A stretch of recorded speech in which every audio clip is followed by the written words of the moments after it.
हाँ भैया वैस मतलब क्या सोचा रखना है?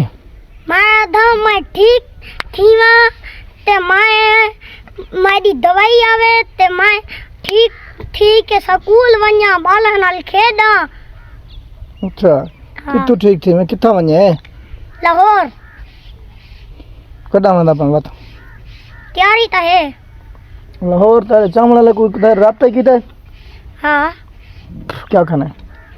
आका ने लाहौर तू आ तक जगह दे सुरामण वाली। वक्त तो ना प्यार करना है। हाँ घाट दुनिया मेरे नाल प्यार करेंगे। अच्छा मैं तो कहता ना कोई नहीं प्यार करना।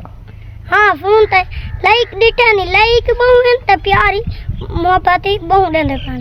ते को लाइक दीती रामन जा तू क्या चाहना ठीक थी वने? मैं आधाम लाइक फॉलो को छोड़ मैं ठीक थी वना बाला वाली कार खेड़ा। अच्छा हाँ तू कौन है? नौजवान है तू? ना हाँ हाले तक बाला ना अच्छा ते खून जो लगदा भजदर रुक ते देरानन बाल इमा माधा भजन रुको।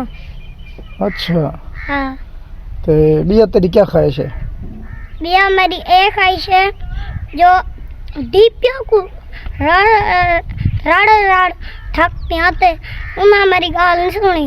एक गरीब जरे मदद मेरी करें दे पानी ना कोला बहु देवे ए मेरा इलाज करवे दे पान। अच्छा ये ठीक है भाई वो आदन कमेंट कीता ने आदन डीपीओ ते एमएनए ते एमपी नी गाल सुनदे रहंदे बगैर इंदे एंटर दे बगैर उंदे अपने वोटां दे वोटां तो पहले डाटा प्यार करन सच है।